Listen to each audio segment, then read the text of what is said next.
So this whole idea of why I'm doing this, you have to understand why this is important to me. To understand that, you need to go look at my story of what happened when I first went to London back in 1992 with my wife, Judy.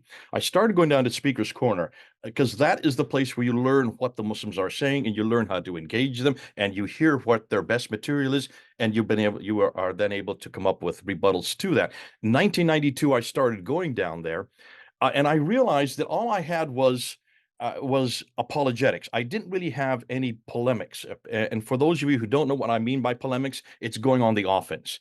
Apologetics would be defense, polemics would be offense. So I was there to confront Islam. Speaker's Corner in London, there at Hyde Park, is the only place left in the world where you can do that publicly. You're not permitted to do this in any other country, in any other place, not even in Britain, except for Speaker's Corner there in London. So it's a perfect venue for just doing that. And so I began my polemics by the bitsomp. What we mean by this, by the seat of my pants, or as we say in Britain, by the seat of our trousers, because there's just no other book, there's no other course, there's no other people that teach it. So we had to learn it by really off the cuff. In 1994, then, I took a course from Dr. Gerald Hawting, who you can see pictured there, at the School of Oriental and African Studies on the origins of Islam. And he opened up an entire new area of that I had never heard about. Much of that I'm going to be introducing today. And this began for me, my discovery of the whole historical critique of Islam. Now, look at the date, 1994. We're talking about 30 years ago. So I've been working on this for 30 years. This is not new for me. It'll be new for you, but it's not new for me and a few others, including especially the academia there in United Kingdom. In 1995, I then was asked by Muslims to debate Dr. Jamal Badawi on the Quran at Cambridge University. And I'd never done any debates before, so this is my first debate. And I gave 10 historical challenges at that debate. He could not respond to one of them. And I realized that this is amazing because the best that they had in the world at that time on the Quran, if he had done 300 videos on the Quran and he could not respond to one of these challenges, I realized we had material that the Muslims would not be able to handle. Unfortunately, this was not agreed by most people, most of the church there in England. Colin Chapman, a good friend of mine, asked me to do a debate about this material. And so we had a debate in 1997 at Sully Oaks College in Birmingham, only with Christian academics and Christian missionaries were permitted to come to that debate. So it was an in-house debate. We had 50 in there at Sully Oaks College in 1997. And I debated Dr. David Marshall. Yes, that's what I looked like back then when I was trying to do my incarnational approach. And this was a debate on whether or not we really two topics, whether or not we should use polemics with Muslims or whether or not we should employ historical criticism. So that was in 1997. We had this debate for 2 hours. I said, yes, we should use polemics, and yes, we should use historical criticism. Dr. David Marshall, who got his doctorate there at Cambridge University on the Quran, said no to both of them. Now, at the end of the debate, we asked for a show of hands as to who stood with him, who stood with me. 25 went with him, and 25 went with me. Who do you think went with him? The academics all went with him, and all the missionaries came with me. Now, I couldn't understand that. And on the way home, Dr. Peter Riddell, who you can see there at the bottom, who then became later my mentor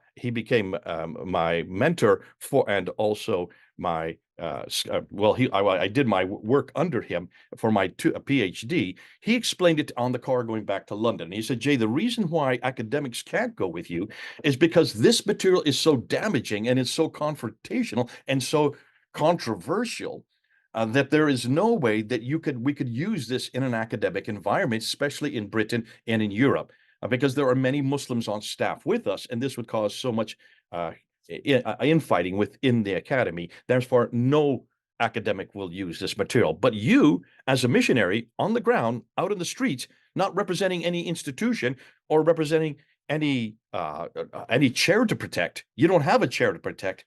You can use it. You have the freedoms to do so. Please, for heaven's sakes, continue to do so. And it was so good for Dr. Riddell to explain that to me. And that's where the penny dropped back in 1997. And that's why I haven't stopped since 1997. I've been using this ever since.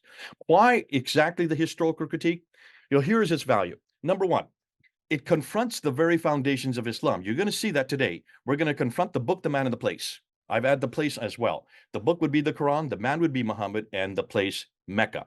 And I'm going to confront their historicity. I'm going to confront their existence.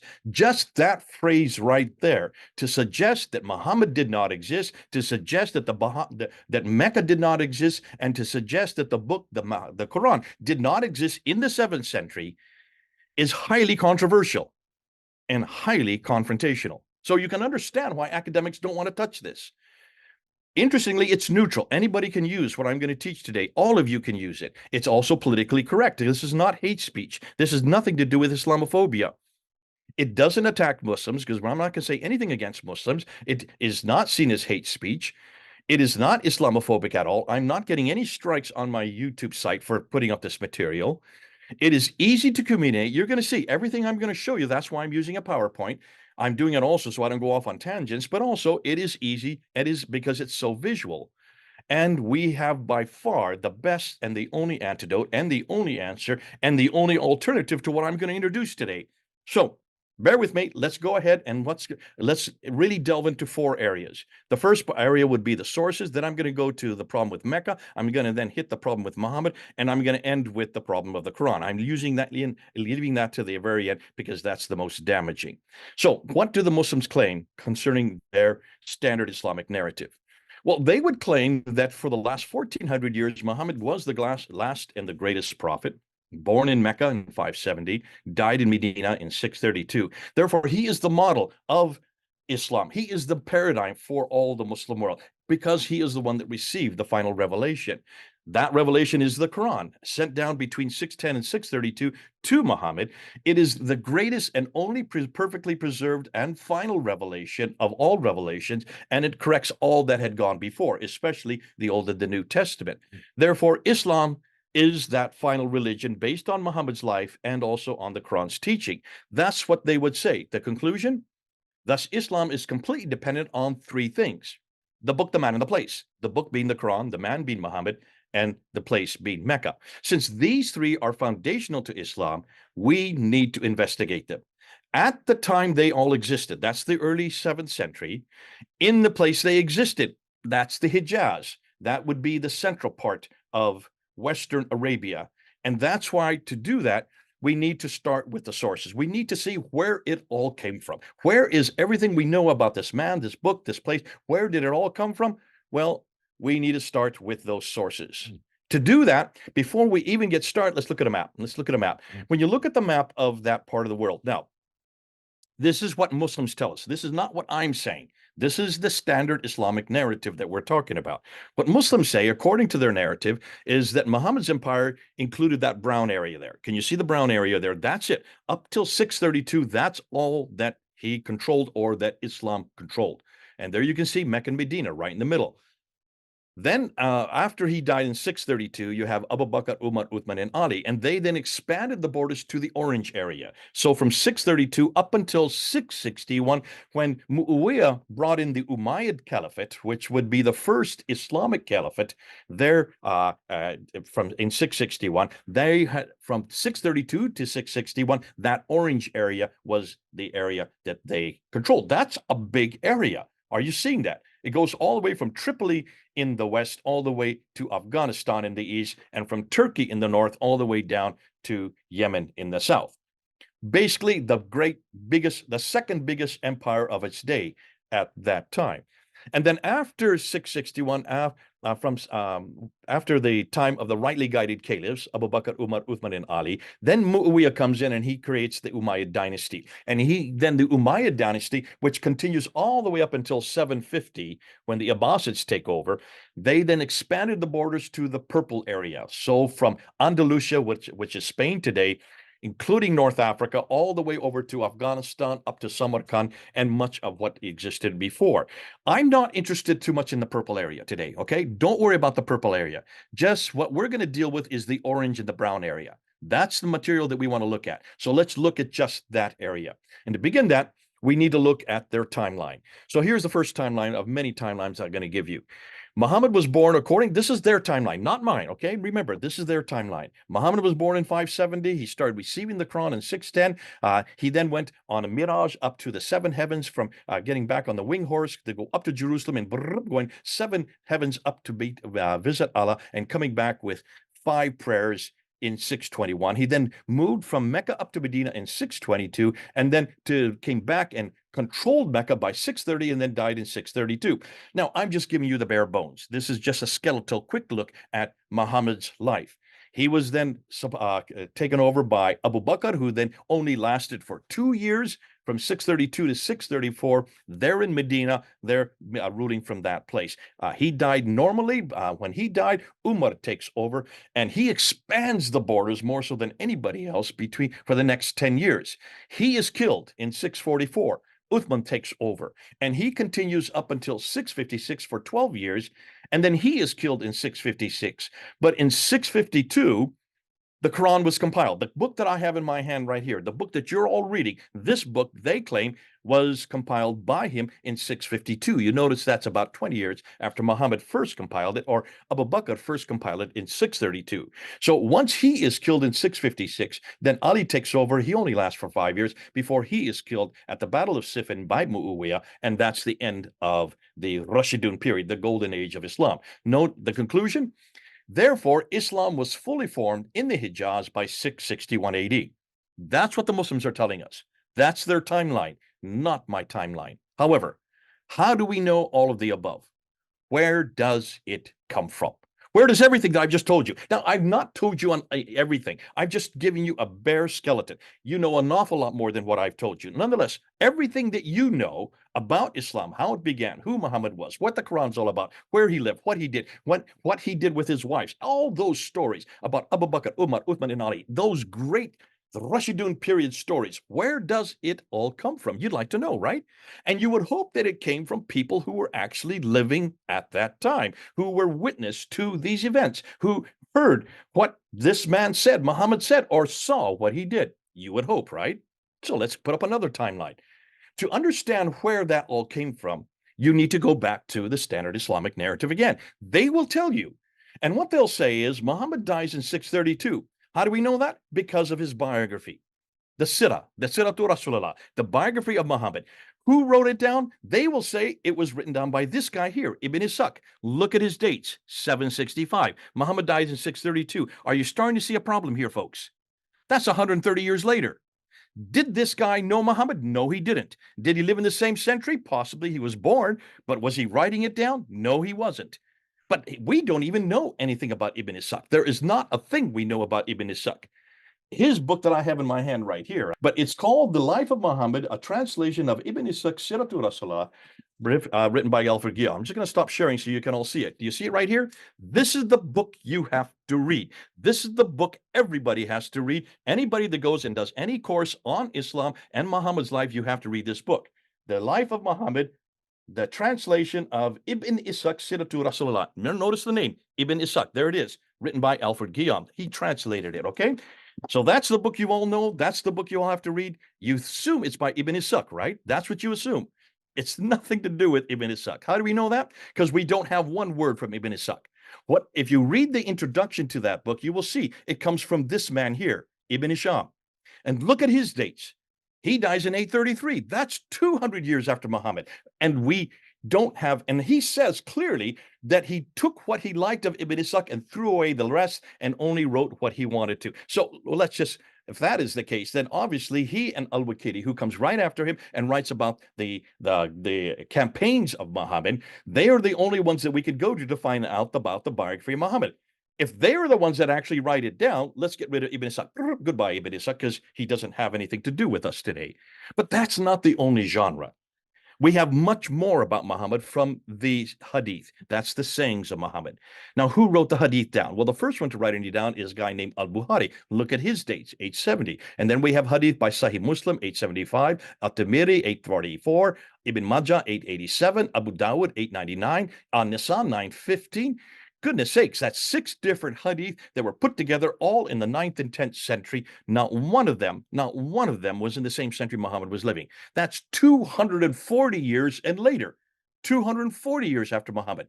And then there are two more genres I want to introduce, and that's the tafsir, which are the commentaries on the Quran, and the tarikh, which would be the histories of all mankind. First, written down by Al-Tabari. Now, there are many that come after him, like Baidawi, Zamakhshari, Suyuti, but it is Al-Tabari that writes the first down. Look at his dates. His is 923. Folks, that's the 10th century. So where do we get the name Muhammad anyways to begin with? All of the story about him, who he was, and what he said comes from 200 to 300 years too late. I want to bring up this guy right here, Abdul Malik. Abdul Malik, in 692, is actually the first one that actually introduces who this person is. And he writes it on the Dome of the Rock. He puts it on coins. And he puts it on protocols in 692. Well, hold on a minute. That's the late 7th century.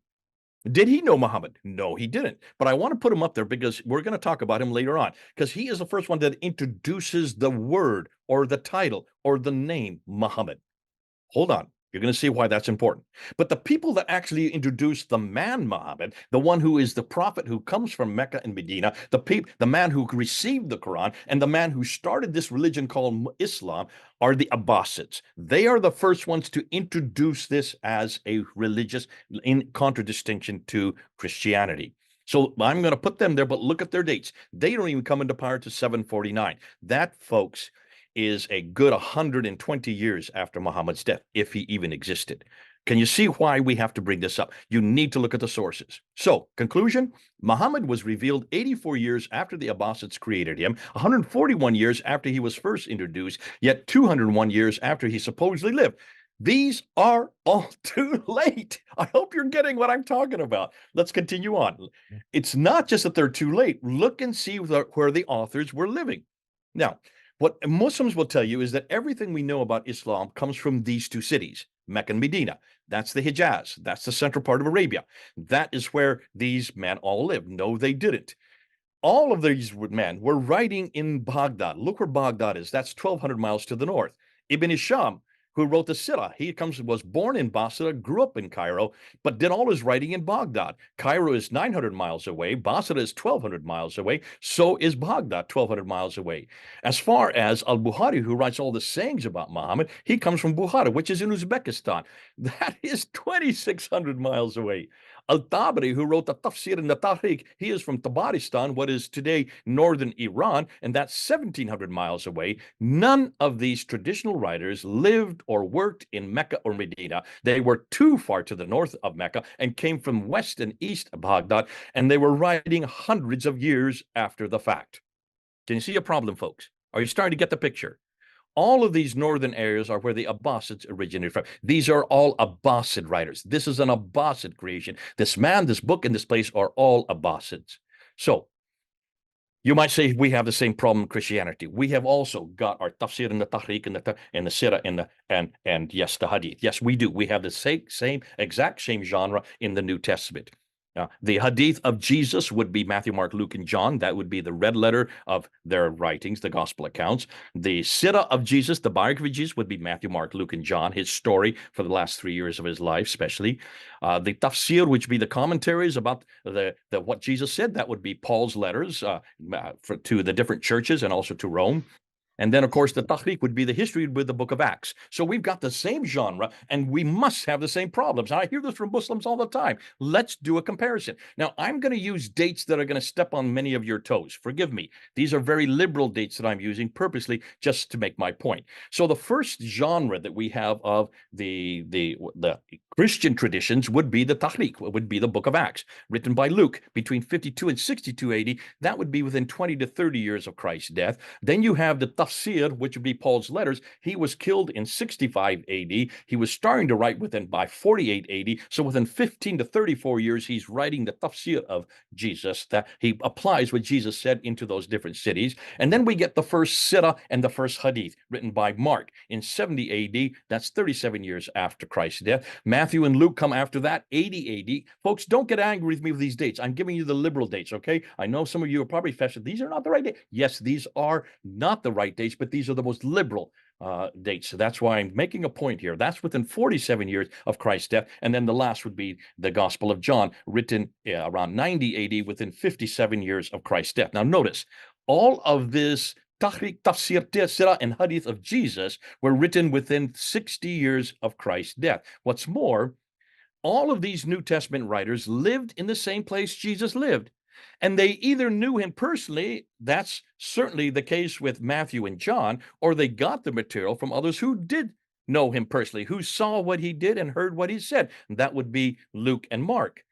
So can you see when you do a comparison of these two, everything we know about Christianity comes within 15 to 60 years after Christ's death. Everything we know about Islam comes from 200 to 300 years, hundreds of miles away. Can you see which would be more authoritative? I would suggest, as a comparison, if we had to depend on sources for Jesus comparable to what Muslims are dependent on for Muhammad, Jesus would not begin to appear until the 3rd century. How would we defend him? Now, remember I just put up that book and I showed you the life of Muhammad, and I said, this is the book you all have to watch, and this is the book you have to read about Muhammad's life? I said that came from Ibn Ishaq. Well, hold on a minute. We've just found out some new material. Alfred Guillaume did not get it from Ibn Ishaq. He did not get it from Ibn Hisham either. So who actually wrote that book? When was that book compiled? And who was the one that compiled that book? We don't have anything from Ibn Hisham from the 9th century, not a word from the 9th century. I was not aware of this over a year ago. This is all brand new material. So where did that book come from, and where did Alfred Guillaume get his material? He got it from this gentleman, Heinrich Ferdinand Wustenfeld, who between 1858 and 1860 decided to compile this life of Muhammad. And so he went around to 4 different German cities. He was there in Germany, went to 4 different universities and different libraries, and started pulling all the Arabic stories he could find. He was an Arabist on this man named Muhammad, put together in a book and published it in 1860, and then translated it. That was translated by Guillaume then into English. Folks, what that means is that the man who Muslims are dependent on to know who their prophet is or what he did is an elderly German linguist who wrote Muhammad's story just 160 years ago, thus over 1,000 years too late. Can you then understand why the scholars are really in consternation? And what they're concluding is, this is what they're saying, not me, this is what they're saying. Islam, as we know it, did not exist in the 7th century, but evolved over a period of 200 to 300 years. The Quran probably was not revealed to one man in 22 years, but likely evolved over a period of 50 to 100 years. Therefore, their conclusion, the history of Islam, at least from the time of the Caliph Abdul Malik, 685 to 705 and before, is a later fabrication. Can you then understand their concern? Why they say did it take so long to write it down? Did these people, could they not read and write? Listen, they controlled Basra, Baghdad, Damascus, Jerusalem, Cairo by 642. Certainly someone in those cities could read and write. And then from Spain to India, they controlled all that by 685 at the time of Abdul Malik's reign. Could no one know how to read and write in any of those cities? Of course they could. So where did the 9th and 10th traditional writers get their material from? And should we be trusting it if it's 200 to 300 years later? Should we go back to the 7th century? Should we go back to that time period? Why don't we do that? Let's do that now. And let's now look at Mecca, Muhammad, and the Quran, but only from the 7th century. So let's go right into Mecca and let's see what we're finding. Now, I'm just going to give you the conclusions now because I don't want to go, this will take too long and I don't have that enough time. So if Mecca did not exist, then neither did Muhammad or the Quran. See, Mecca is foundational for both Muhammad and the Quran. If there is no Mecca, can you see the problem? You take away Mecca, then either if you come up with any Muhammad from the 7th century, you have to ask, is he from Mecca? Because there are many Muhammads from the 7th century. That name is a very popular name, and it's not a name, it's a title. It means the praised one, the anointed one.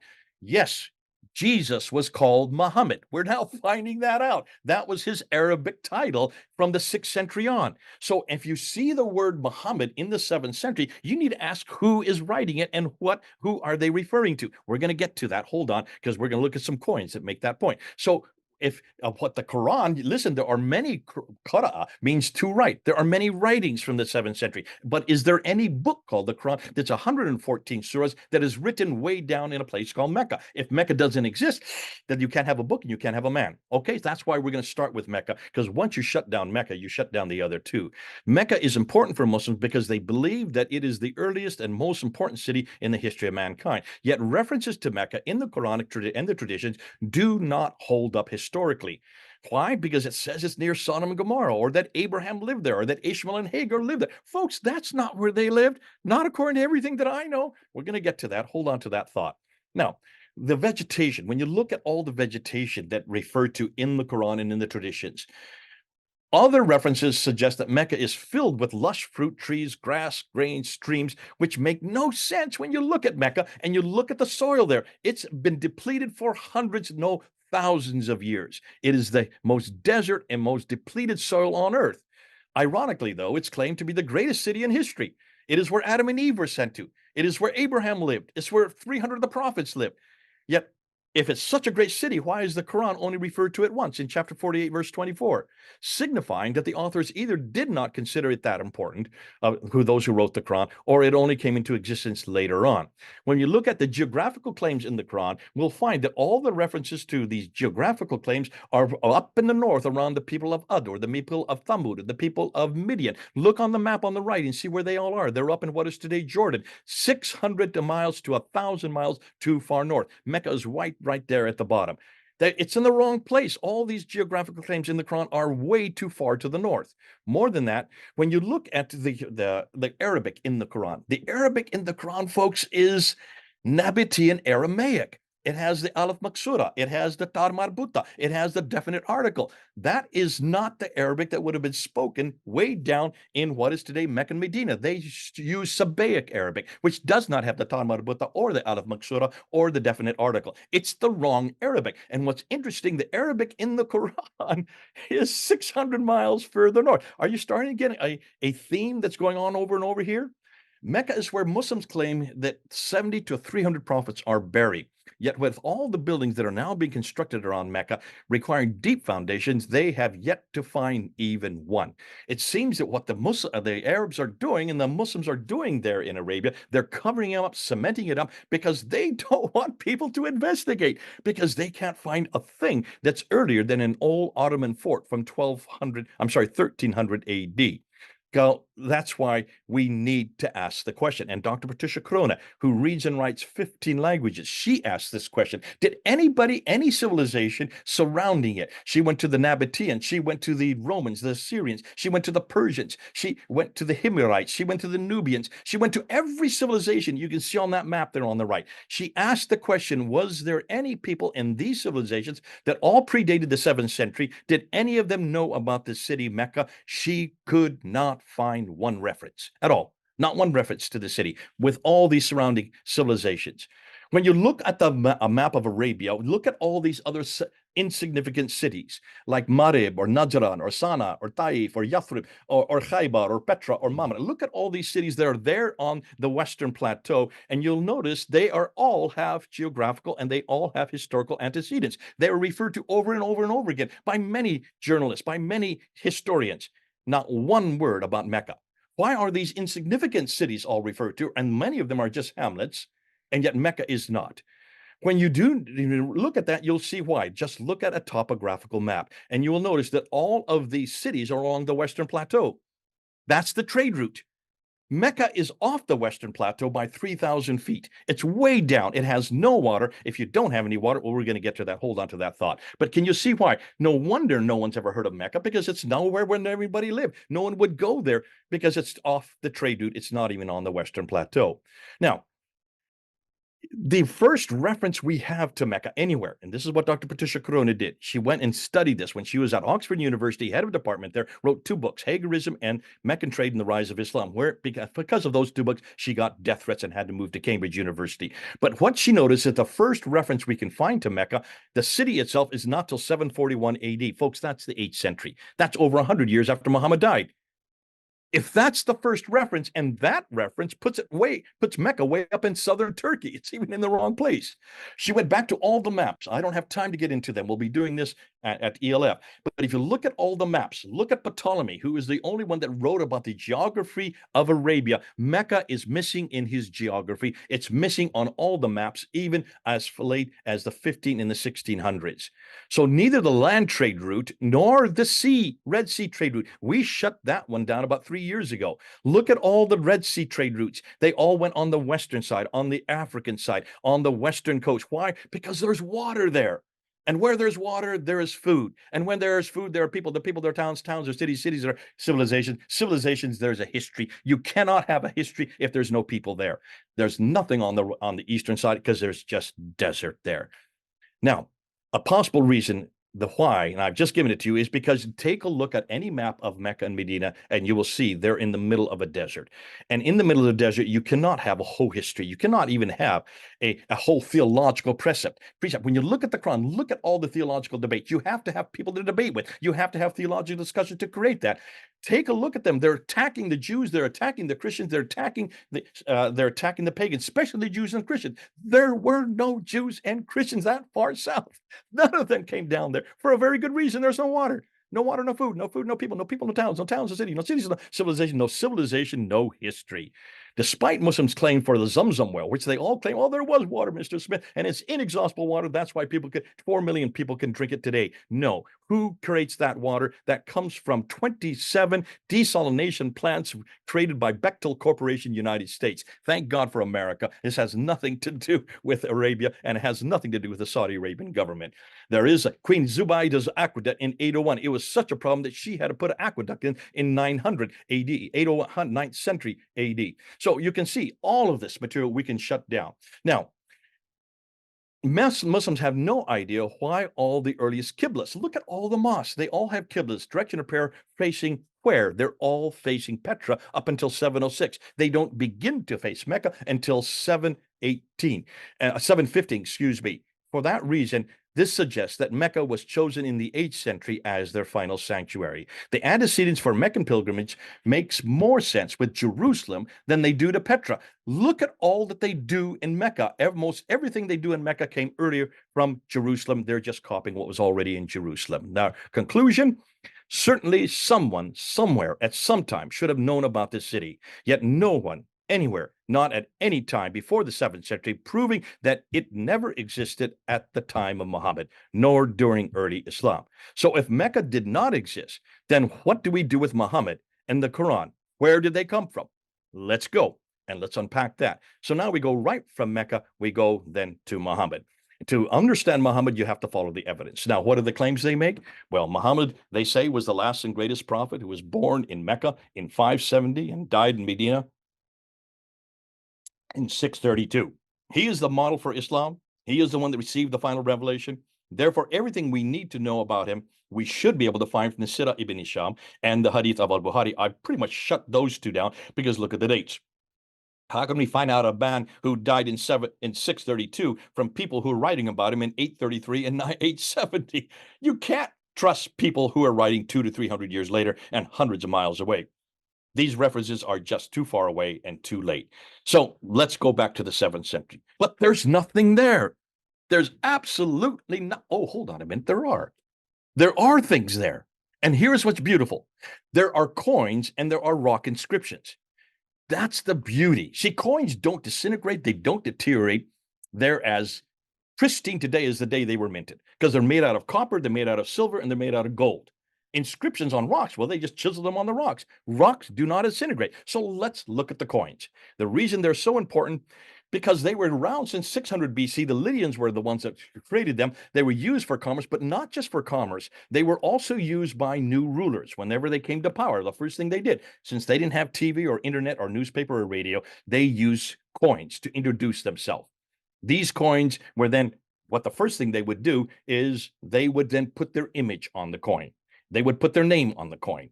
They would say who they are because they knew that the coins would be used by everybody. And since they were in the hands of everybody, everybody then knew who the ruler was. And one of the first things they would do after they put their image and their name, they would put their religion. They would put a symbol to show what religion they belonged to. If they were Christians, they would put a cross and then the date and then the mint where they were made. So therefore, we can look at them. But here's the problem.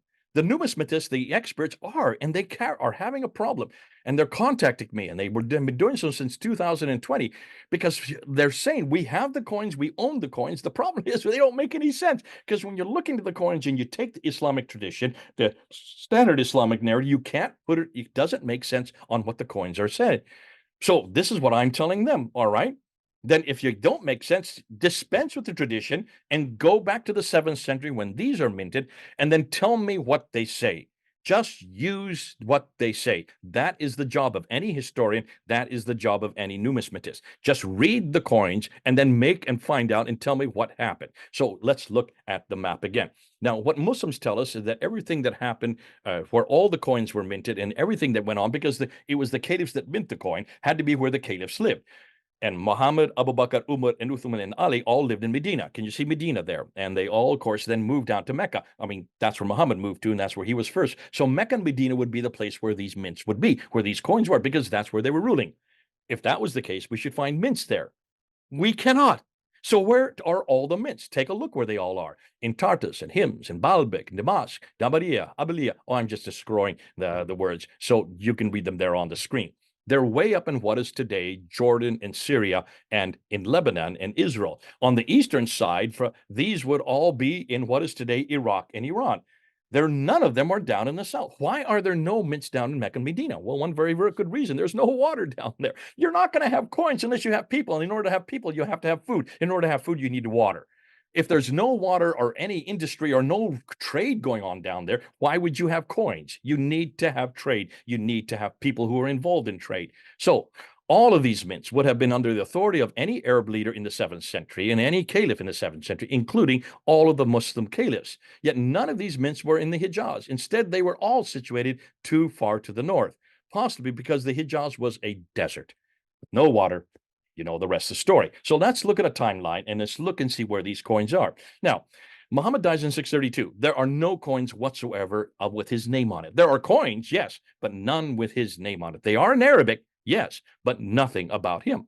And that includes also those who come after him, Abu Bakr, Umar, Uthman, and Ali. Up until 661, we can't find any reference to any of these caliphs on any coins. Just doesn't exist. Then the Sassanid Empire, we look at the Arab coins. They're Christian coins. How do we know that? Just take a look at them. Take a notice. Do you see? There is the caliph. He's not Abu Bakr, Umar, Uthman, and Ali. He is from that time period, but he's up in the north. And notice what he has above his head and what he has on his staff, but also what's above the M, which is the number 40. Those are crosses, proving that these were all Christians. Well, if that's the case, what about Muawiyah? He must be the first of the Islamic caliphs because he is the one that introduces the Umayyad Caliphate. He lives up in Damascus. So he is the one that rules from 661 up until 680. And here's what's interesting. Take a look at his coins. There's a picture of Muawiyah there. Notice what's above his head, a cross. Notice what he's holding, a cross. He has two crosses on either hand, and there's a cross above the M on the back side of the coin. By the way, these coins are front and back, front and back, front and back. That's why there's two of every one. Now, especially look at the coin on the right. Oh, dear. There's Muawiyah. He has a cross above his head. He's holding a cross. On the back side, there's the letter M, which is 40. There's a cross above it, but look what's written underneath it. Muhammad, M-H-M-D. That's Muhammad. Muhammad? The man? Look and see on the front side and also on the back there. How could Muhammad be a Christian? So obviously, this is not a name. This is a title, the Anointed One. Who do you think the Anointed One is? Take a look at this inscription here. Here's an inscription by Muawiyah. You can see his name right there. I've just underlined it in red. There's his name written in Greek. Isn't that interesting? He's using Greek, and it's there at the Dam of Taif, and he puts it there, and he says, Muawiyah Abdullah, the slave of God. Now, remember, he's using Arabic here. Allah is a name for God in Arabic for the Christians, for the Jews, for the Zoroastrian, for the atheists. Everybody used the name Abdullah just like we do in English, G-O-D in English. So it is the generic title for any God. So he is the slave of God or the servant of God.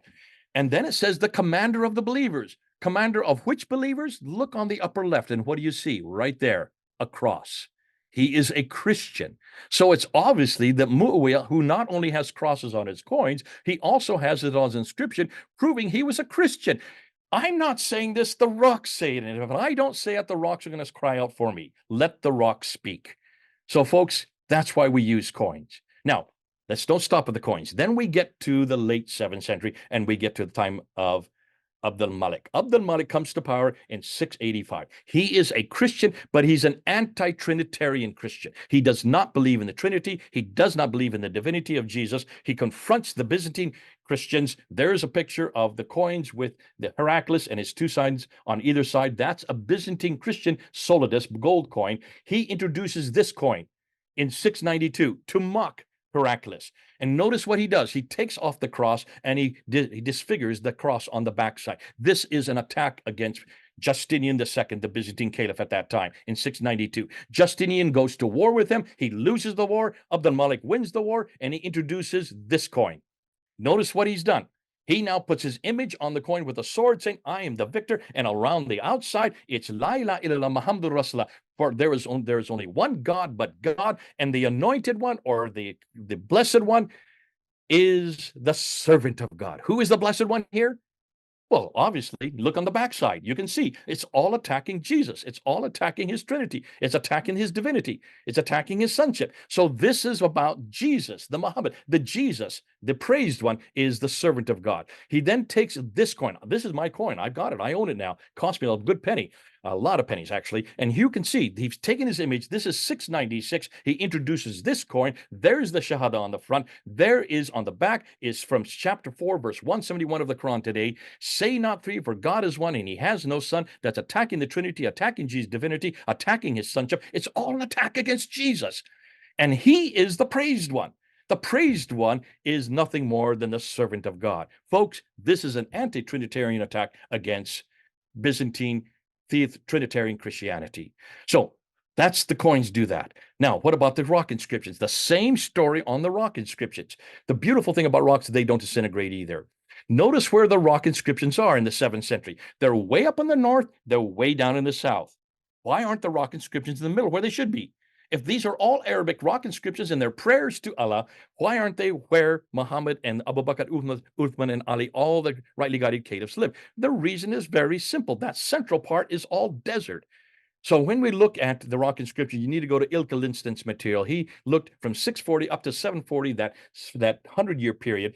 And notice that he said that prior to 690, except for formula, everything comes after 690, the late 7th century. Muhammad died in 632. So we're 60 years later, and there's nothing Islamic about any of these inscriptions. And then into the 8th century, suddenly this prophet, who was introduced by Abd al-Malik on his coins in 692, he then starts to appear in around 710. Around 710 to 720, these Muslim rites start to appear, but not the word Muslim, the pilgrimage, the prayer, and the fast. It's not till 730 that the name Muslim is introduced, and the name Islam is introduced, referring to a specific people in contradistinction to Christianity. Folks, that is over 100 years too late. The rock inscriptions are damaging hugely the Islamic narrative. It was only in the 730s onwards that there is evidence of a popular devotion to a man named Muhammad as a prophet and a messenger, which makes the Islamic traditions incredibly awkward. Furthermore, there is 100-year silence prior to this that indicates that Islam did not exist as a distinct religion until long after the time of Muhammad, which casts doubt on whether he had any part in starting it. But the name Muhammad does occur in Christian writings in the 7th century. So let's look at them. Let's look at them real quickly. Now, when you look in the name, remember that in Arabic, the name is not the name. It's a title, the praised one, the blessed one, the anointed one. On Fander Films right now, I'm putting up video after video with Mel, my right-hand man. We're putting up and we're following the whole antecedents to the name Muhammad. Look at the videos on Fander Films. We're shutting down this notion that this was a man named Muhammad from Arabia. This name goes all the way back to 1400 BC. It is not a name. It is a title. It's right there in Song of Solomon, chapter 5, verse 16. Muhammad. Solomon himself refers to himself as Muhammad, the blessed one, the anointed one. So thus, it is not a name. So almost anyone can use this title in Arabic, including even when referring to Jesus Christ. To understand this point, let's look at the Quran and let's notice the Dome of the Rock. Let's end with those two. When you look at the Quran, there are only 4 references. Here is a man who is the entire book supposed to be about, yet he's only referred to 4 times. Jesus is referred to 93 times. Who do you think is more important? In chapter 3, verse 144, in chapter 33, in chapter 47, in chapter 48, none of them refer to a person called Muhammad who lived in the Hijaz in Arabia. They are most likely referring to the Blessed One, as we have noted that this is a word Muhammad, which that's what it means, who could very well be Jesus Christ. If this is not the prophet from Mecca at all, then Muslims cannot use the Quran to support the prophet's existence in the 7th century and one of the foundational pillars go completely flat. When you look at the Dome of the Rock built by Abdul Malik in 691, notice, look at the inner ambulatory where the two green arrows are. Those are the only original part of the building. And look at the inscriptions that are written. They're still there today. They are all, again, say not one, but say not three, for God is one and he has no son. That's attacking the Trinity, the divinity of Jesus. For God does not begetteth, nor is he begotten. That's attacking his sonship. And then you have the Shahada, La ilaha illallah Muhammad Rasulullah. There's only one God but God. And the praised one that these inscriptions are all about are nothing more than the messenger of God. If correct, then Muslims cannot use the Dome of the Rock to support Muhammad's existence in the 7th century either, even as late as 691. And another foundational pillar of Islam begins to fall. So, what about the written references to Muhammad in the 7th century? Again, there are a lot. Thomas of Presbyter in 634 refers to the Tayyah of Muhammad. Notice the spelling. It is a Persian spelling, and he is a Lakhmid. Look where the Lakhmids are. They're in northern Iraq. This Muhammad comes from northern Iraq. He more than likely, that's referring to Jesus. There's a flyleaf in 636 that's called the Arabs of Muhammad, who killed many Syrians in Yarmouk. Yarmouk, that's way up in Jordan, in Syria, folks. Muhammad never went that far north, and he never fought against the Syrians. We don't know of anything that's way too far north. And then in 660, Sabaeus talks about the Ishmaelite called Muhammad with 12,000 Israelites. There's no record of any 12,000 Arabs partnering with any Jews invading Byzantium in the 7th century. This is not even historical. They've got the wrong person at the wrong place, and certainly at the wrong time. John ben Bar ben Ka'b probably comes the closest. Muhammad, the teacher and leader of the Arabs. This is the first real good reference, but still way too far north, and no suggestion of Islam or of him being a Muslim. And it's John of Damascus that we need to look at. 730, he is the first one to actually reference Muhammad. And looks like this is the Muhammad we're looking for. But notice what he says, that he has these ludicrous doctrines and that he comes with 4 books. The cow, which is Surah 2, women, which is Surah 4, table, which is Surah 5, and camel, which is Surah 0. Nothing. There is no camel in the Quran. And there are not just 4 books in the Quran, there's 114. So evidently, whatever the Quran is that he's talking about, it's not the Quran that we have today. And look at the date. This is 730. He's not even referring to Muslims. He calls them Ishmaelites. Conclusion, every reference to Muhammad in the 7th century places him in Gaza or Jerusalem or Damascus or in Hira, which are situated way too far north and probably refer to another Muhammad called the Praised One, not the Muhammad of Islam. So, conclusions. There are no coins anywhere in Central Arabia, and the Arab coins which do exist are all further north and are not Islamic at all, but Christian or Zoroastrian, up to and including the reign of Muawiyah. It is only with the coins introduced by Abdul Malik that we begin to possibly find a pre-Islamic coin, yet they could be referencing Jesus or any other caliph. Even the rock inscriptions, they say nothing Islamic prior to 690, then references to Muhammad from 690 to 710, Muslim rites and prayers and pilgrimages and fasts from 710 to 720, and finally, the name Muslim and the name Islam, referencing a group which is not Christian from 720 to 730. The Quran and the Dome of the Rock do not refer to Muhammad of Islam. The 7th century references to Muhammad place him too far north. Therefore, our conclusion, these are all suggest that there was an internecine clash between different sects within Christianity, the Trinitarians versus the anti-Trinitarians, with the later establishing its own religion at the time of the Umayyad dynasty in opposition to Christianity in mid-8th century, which then morphed into Islam of today during the initial 100 to 200 years of the Abbasid dynasty in the 9th and 10th century. That's why everything we know about Islam, about this man, about this book, about their theology, all comes from the 9th and 10th century, 200 to 300 years too old. So what about the Quran? What we do know about the Quran is this. They claim that it's uncreated. They claim it was sent down. They claim it was completed by Uthman, and they claim it was unchanged. If you just remember those 4 words, uncreated, it has never been created, it is eternal, sent down to Muhammad between 610 and 632, completed by Uthman in 652, and since the time of 652, there has not been one letter, not one word that has been changed. Now, if that is their claim, do we make these claims? Please don't.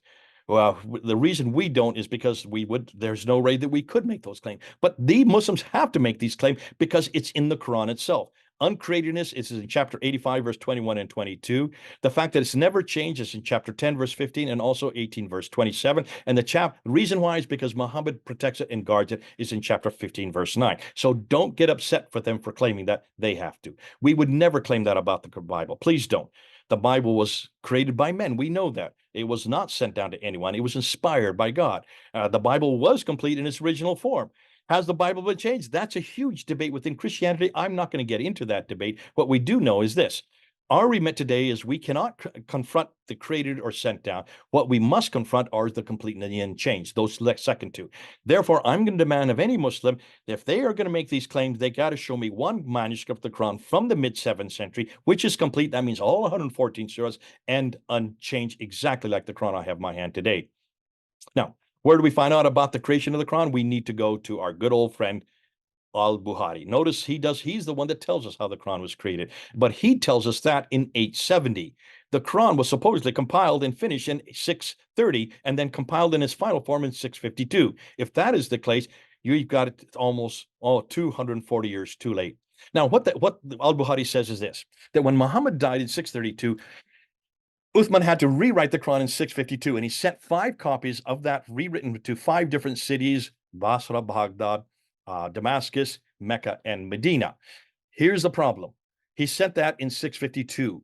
Where is there even one of them?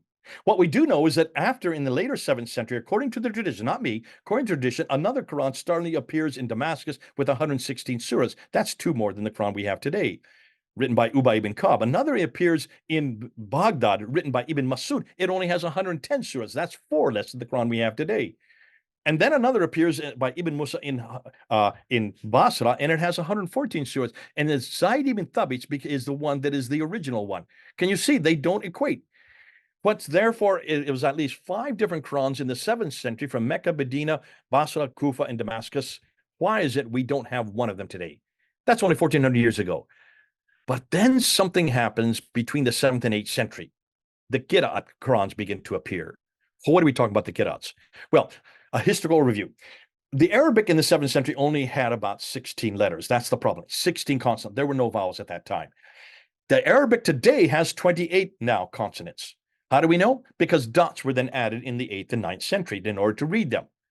Therefore, once the dots were beginning to appear, then you need to have vowels to know how to pronounce them. So 3 vowels then were introduced called harakas, and they were introduced in the late 8th, early 9th century. So let me just show you what I'm talking about. Here are the original or the oldest manuscripts we have. The Samarkand on the left, the Sana on the right. Notice there are no dots and no vowels on them. How would you read them? Any Arab speakers, can you read them? No, you can't. So what you need to do is you need to create vowels. Now, this is the modern standard Arabic today. Notice there's 28 letters, but 6 of them don't need any dots. The alif doesn't need a dot, the kaf doesn't need a dot, nor the lam, nor the mim, nor the ha, nor the wow. Those 6 don't need dots. All the other 22 need dots. So if you put 1 dot above it, it becomes a na, a nen. 2 dots above it becomes a ta or a t. 3 dots above it becomes a tha or a th. 1 dot below it becomes a b or a ba, and 2 dots below it becomes a ya or a y. Now you have 5 dots, you can make 5 different letters. It suddenly starts to appear, but you need pronunciation. If you have 1 curlicue above it, it becomes an u or a dama. 1 below it becomes a e or a kasa. 1 above it becomes a or a fata. So folks, can you see, if you put those 3 dots together and with vowels, and you could put them just on 3 letters next to each other, you can get 19 different words just by changing the dots. Here, can you see why dots and vowels are so important? But there were no dots and vowels in the 7th century. If the Quran had been created in the 7th century, then what Quran are we using today? Well, obviously, once the dots and vowels were starting to be introduced, then you had many people starting to put their dots where they wanted to and their vowels where they wanted to. And they started creating Qurans all over the place. Quran. So many that, according to Dr. Shadi Nasser, by the 10th century, there were 700 different Qurans, 700 different writings. So there was a problem. And that's why in the 10th century, in 936, a guy named Ibn Mujahid was asked to choose 7. And these are the 7 he chose. Nafi from Medina, Ibn Kathir from Mecca, Abu Amr from Basra, Ibn Amir from Damascus, Asim from Kufa, Hamza from Kufa, and Al-Kisai from Kufa. These are the 7 that are the ones that were there when Muhammad was reciting it and receiving it from Jibril in the 7th century, right? No. Look at the dates they died. 785, 738, 770, 736, 740. Folks, this is the 805, and the 9th century. This is the 8th and 9th century. None of these guys knew Muhammad. They were not even living in the same century as Muhammad. So when Ibn Mujahid chose him in the 10th century, he basically, either he didn't know this or he didn't bother to look at their death dates. None of these guys knew Muhammad. But still, that wasn't good enough because there were so many Qurans, and the Quran I have in my hand today, this one here, is the Hafs Anasim. Where is that in that list? This book This one here that everybody uses, 93% of the Muslim world uses today, the Hafs and Asim, is not in that list. So in the 12th century, in 1194, Shatibi had to choose 2 students from every one of those 7, and those are the 14 he chose in 1194, or just before he died in 1194. So now we have 7, and now we have 14. We now have 21 different Qurans. That still wasn't good enough. In the 15th century, in 1429, a guy named Al-Jazari chose another 3 qira'ats and another 6 students to go with him, another 9 different Qurans. Now you have 7 plus 14 plus 3 plus 6. You now have 30 different Qurans by the 15th century. Ooh, hold on a minute. Maybe they all say the same thing. No, they do not. We have all 30 of them now, thanks to Hatun Tash, who is my colleague. She's missing, folks. We don't know where she is. You need to pray for her. But we do know she's safe. At least we know she's safe. She is the one that's found all 30 of these, going to Jordan, going to Syria, going to Yemen, and going to I can't think of the place where she went to in northern Africa, Morocco. And so she found all 30 of them, and we decided to find out how many of them are different from this one right here that I circled in black, because that's the official one that's used today. It was made official in 1924. I'm going to talk about that. Hold on a minute. So if you look at the other 29, how many differences do you have between them and this one right here? Folks, 93,000 differences, 93,000 different words, 93,000 different meanings, which means different theologies, yes, and different doctrines, and even different practices. We took these, just 26 of them, down to Speaker's Corner in 2016, caused a huge furore. It was the first time anybody had seen them. We held them up, and there was a man there named Muhammad Hijab. You can see him on the right there. He goes outside the crowd, and he calls all the Muslims to come to him. Come to me. Don't watch what they're doing, and don't listen to what they're saying. I'll explain it. That was in 2016.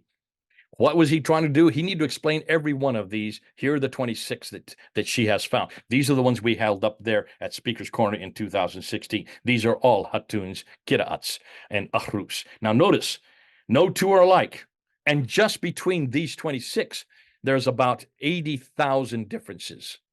So we want to say, how different are they? I'm not going to go through every one of these because I'm running out of time. If you look at the left, you'll see it's katala. On the right, it's kutila. One means fought, one means killed.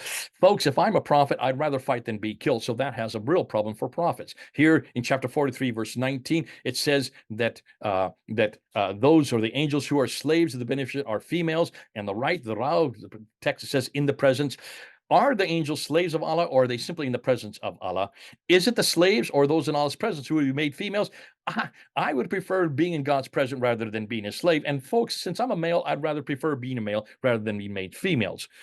Here you have Isanan on the right, doing good, and here you have Husnun, beauty, on the right, on Al-Duri. This is about the child of the sons of a couple. Are men supposed to do good or be beautiful to their parents? I have 3 sons. I would rather they do good, folks, not be good looking. And then probably one of the more damaging ones, I'm just giving you 4 examples of 93,000. Bariyati in chapter 98, verse 6, it says creatures on one side, it says the innocent on the other in Warsh. Now, folks, these are us in heaven. Are we in hell? Are we those the worst of creatures, or are we the worst of the innocent? As Christians, I would rather be innocent rather than the worst of creatures. And if I'm innocent, then what in the world am I doing in hell? So you can see that's theological problems, doctrinal problems, and also in the practice. This became such a problem that back in 2020, in June 8th, Yasser Qadi was asked to have an interview by Muhammad Hijab. And he went for about 28 minutes, asking this question. Put out his hand, and he said, which Quran? Which is the one you're going to put in my hand? Is it Qasai? Is it Hafs? Is it what? Before he could finish, Yasser Qadi said, we do not talk about this. We do not bring this up in public. Do not ask me this question. Turn off the camera. He said, this has been the most difficult problem for Muslim scholars for the last 1,000 years. We have a respect for the Quran.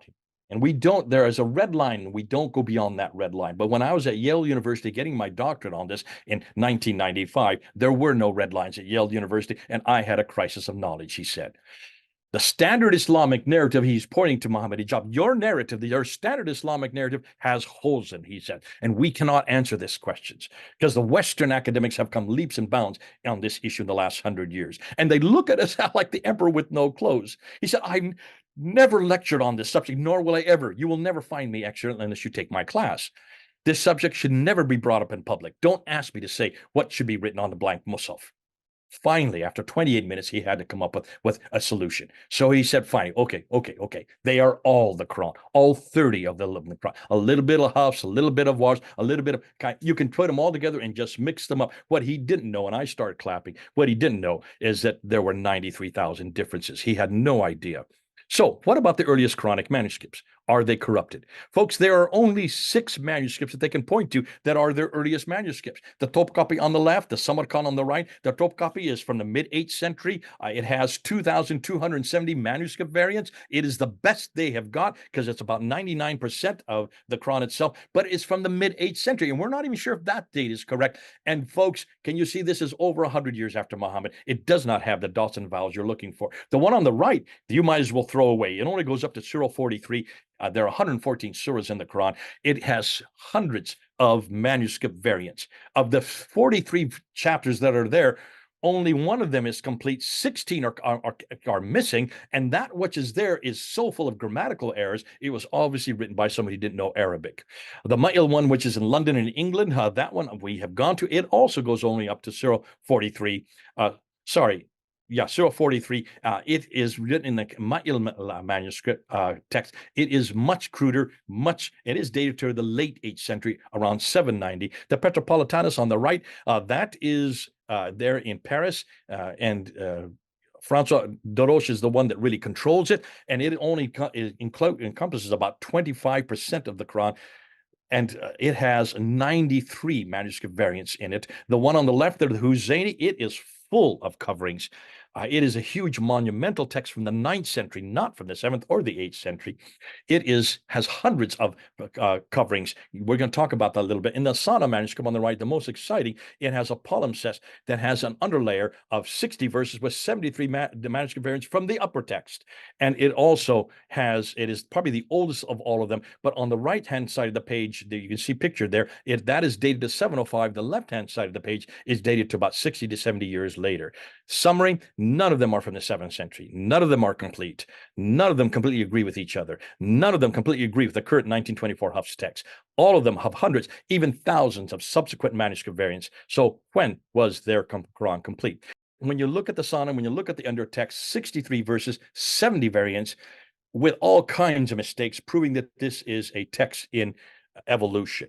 The Birmingham Folio that Muslims claim is the oldest Quran, that it dates around the same time as Muhammad, 568 to 645. I have no problem with those dates, but it's only 2 pages front and back. It's only 33 verses from 3 different surahs, chapter 18, chapter 19, and chapter 20.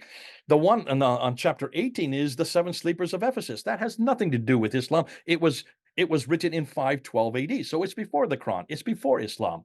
The Surah 1999-1 is the Proto-Evangelium of James. That's from the 2nd century AD. It's long before the Quran. It has nothing to do with Islam. And then chapter 20, verse 1 to 40 is the story of Moses, which comes straight out of our Bible, which is from 1400 BC. So you can see all of these stories are stories that were there before the Quran. Of course, they were written in Arabic with no dots and vowels because there were Arab Christians who were writing them, and Jews who were writing them, and sectarians who were writing them. So obviously they would have been around in Arabic. That doesn't mean the fact that they're not even together in where the Quran is proves that these are the borrowing that were then made into the Quran. Now, Dr. Dan Brubaker's book, and you need to get this book, he is probably the one that's done the most damage because he has gone back to these manuscripts. He has gone back to the Quranic text, and he's looked at them and photographed them, and he's found insertions, deletions, corruptions all the way through. Look at here. Here are some examples of assertions that were done at a later date. Here's examples of erasures. Why would you erase something unless you want to censor it? What's interesting, what is left behind now supports the Hafs text that we use today. Here you have erasures overwritten, and you can see the erase. You can see there's a word underneath it. Why have they overwritten it? It now supports the Hafs text. Here you have overwriting without even, they didn't even bother. They were in a hurry. whole sentences that have been written over the top, which now support the Huff's text. Selective coverings. I talked about the Husseini manuscript. You look at the one in the middle, there are 8 different coverings on one page. It just looks like chicken scratches what's left behind. And what is there that's left behind now supports the current Huff's text. Selective coverings overwritten, the same thing. All of this was done to censor it, to tape it, and to cover it so it'd be centered, so it would come support the Huff's text. Now, they wanted to take us down in 2019. I was there in London. I got up on the ladder where there's Hutton on the left of me, and we want to introduce this book. Mansur Ahmad, the guy on the right there in the blue shirt, he is the leading authority in Britain. He is there on the Islamic awareness site, and he wanted to shut us down. And so he put his ladder next to me, and we had a debate. It's a great debate. You can go see it online. And he started claiming there on the ladder that they can trace the Quran all the way back to Muhammad. Then he quickly changed to Uthman. So I confronted him 3 different times. I said, okay, where is this complete manuscript, 114 surahs from the time of Muhammad, from the 7th century? He could not find it from the time of Uthman. He would not talk about the time of the 7th century. I said, well, then what about, he kept on saying the first Islamic century, which goes up to 790. I said, okay, where's this complete Quran that's 114 surahs from 719? He finally says we have 96 or 97%. What did he mean by that 97%? Well, I went up the next day to look on the Islamic Awareness website, and here's what he's talking about. That's what they're talking about. He's talking about 63 manuscripts or fragments. Some of them are only 1 verse long, that they put together, amalgamated together so they could get 79% of the Quran by 719, by the early 8th century. We decided to shut him down. So I and our team went to look at every one of those, and this is what we have found. 20 of them, the ones you see going up in the green arrows there. See them going up on the screen? They are tentatively dated. That means nobody has come to any conclusion because they're just tentatively dated. So you cannot use those 20.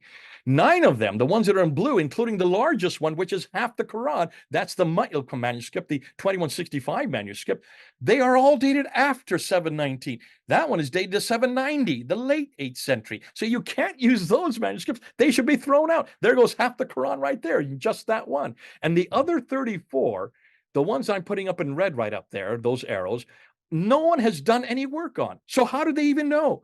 They just put them there. They put, because they needed this verse, they needed that verse, they needed this surah, they needed that surah. So they amalgamated them together to get 97% of the Quran without realizing that we would check up on them. So what that conclusion is, none of them are really valid. The conclusion, all of them are either later or tentatively dated or have no supporting evidence. So they should not have been used. So therefore, folks, where did we get this Quran that we all have in our hands today? We got it in 1924. Remember I said there were 30 different Qurans? In Cairo, in Egypt, in 1924, they were having a problem with standardized tests. The high school students were coming in there giving 30 different answers. So somebody had to do something. So they went to Al-Azhar University and they asked Muhammad Ali al-Husseini al-Haddad to please choose just one. And he chose this one. Why? Because this is the one that the Ottomans chose. They liked it the best. That's why they were the ones that used it since the 1300s, since the 14th century. And that's why all those manuscripts have the changes, because they controlled those manuscripts for 700 years. So he said, with all these manuscripts, we've got to have that one, because that was the one that became the focal. That was the standard for all the other. Therefore, he had to choose the Hafs text. That became so successful. Why? Because they took the other 29 Qurans out into a boat and they threw them into the Nile River, thinking that would be the end of the story. Little did they know that many people had the other Qurans. It became such a problem all over Egypt that in 1936, they had to make Hafs the standard text for the entire country. And that's what they did in 1936. That was so successful in Egypt that Saudi Arabia decided to make the Hafs text that was chosen there in 1924 the official text for the entire world. Folks, that's 39 years ago. If any of you are listening, if you were around in 1985, you are older than the canonical text of the Quran. That makes you pretty old, doesn't it? But folks, before we go on, I want to say this. What has been the latest discoveries? And this is by far the most damaging, and this is the most exciting. I'm going to end with this. We're almost finished. Hold on. We're almost finished. This man here, he's a friend of mine. His name is Dr. Gunther Lunding. In 1970, he did his doctoral thesis in Germany on the beautiful poetry that he was finding in the Quran. And he said, I've seen this poetry before. It's gorgeous.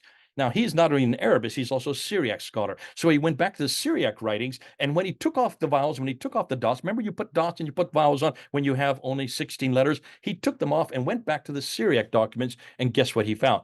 He found that all of this beautiful poetry came from Christian hymns written in the 5th and 6th century. Eximum opus is the highest grade you can get in Germany.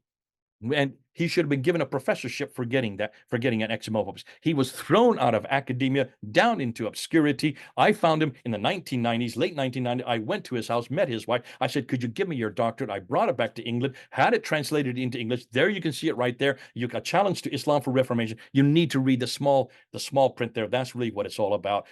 Folks, that has resurrected him, has brought him back out of obscurity. Now his book is being so popular, and we're pushing it, that it's had to be reprinted. And that's why there's a new reprinting as of last year. It has destroyed what they had. Now, he died in 2014, a happy man. Because of what he did, Christoph Luxemburg, another German scholar, that's not his real name, that's a pseudonym, decided to go one step further. When you look at the Quran in Arabic today, about 25% of the Quran makes no sense in Arabic. And even the scholars don't know what to do with it. So he decided to do what Gunther Luning did. He decided to go and take a look at what they call the dark passages. That's that 25%. He just wanted to find out what they said. And he looked at that, and he started doing 7 different layers. He looked at the Al-Tabari's 10th century tafsir, couldn't help him. He looked at Lisan al-Arab, which is the dictionary written by Ibn Manzur in 1290. That didn't help him. So he went to the homonyms and the synonyms in Aramaic, and suddenly he started finding a lot of similarities, a lot of homonomous words. So he took off the diacritics and put the Syriac diacritics back on. And then he went to look for Aramaic roots in these words using the different diacritics. He was then able to retranslate the Arabic words into Aramaic. And then using the 10th century Syro-Aramaic lexicon, he was able to reproduce the entire dark passages, all 25% of them. And guess what he found?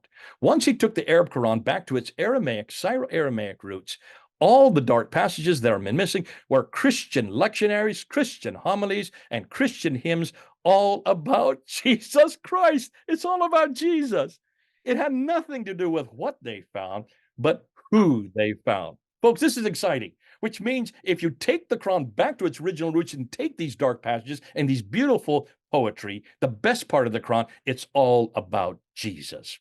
Conclusion. Then looking at the 4 periods of the textual evolution, 7th century, we have the Aramaic text that was taken over into Arabic. Once they did that, they had to start putting the dots and vowels where they wanted to in the 8th and 9th century, and that became started with the Arabic Razm manuscripts, which then became the Qira'at and the Ahruf diacritical problems, which created 700 Qurans by the 10th century, which then had to be whittled down to the 15th century down to 30, which then in the 20th century had to be whittled down to just 1, the Hafs text. So, folks, can you see? Finally, remember the 4 claims I made about the Quran authority that Muslims claim, that it is eternal, sent down, complete, and unchanged, right? Remember those 4 claims I made at the very beginning? We pretty much shut those down, have we not, today, in just an hour and 20 minutes. What I'm going to do is, let's ask those 4, not of our Bible, because our Bible, we wouldn't make those 4 claims. I've said that at the very beginning. But we do have another word of God, do we not? His name is Jesus Christ, right? Wasn't Jesus also the Logos in John 1? Wasn't he also the Word of God? So let's apply him, our final revelation, our primary revelation, and let's ask, is Jesus eternal? Yes. Was Jesus sent down? Yes. Is Jesus complete? Absolutely. Has Jesus never changed? Absolutely. Thus, the 4 criteria Muslims are looking for in their Quran, their primary revelation, we already have in Jesus Christ, our primary revelation. Folks, we need to bring them home to a much greater and a much better revelation. Let's conclude. And here are my conclusions from everything I've said today. 4 areas that we looked at. Now, conclusion number 1. My remit really was to investigate both Mecca, Muhammad, and the Quran. When we look at the sources, it was obvious that everything Muslims are dependent on for their book, man, and place are based on traditions which are 200 to 300 years too late and hundreds of miles too far north. Mecca proved that probably the biggest problem for Muslims, the standard Islamic narrative refers to a place with much vegetation existing since the time of Adam and Eve and with 300 prophets buried there. Yet it's not referred to until 741, and none of the early maps show Mecca at all. Patricia Corona debunked the Montgomery Watt's land-based trade route theory going back way back in 1987. We debunked the Red Sea trade route theory via Arabia, proving it was all via Africa because it had water.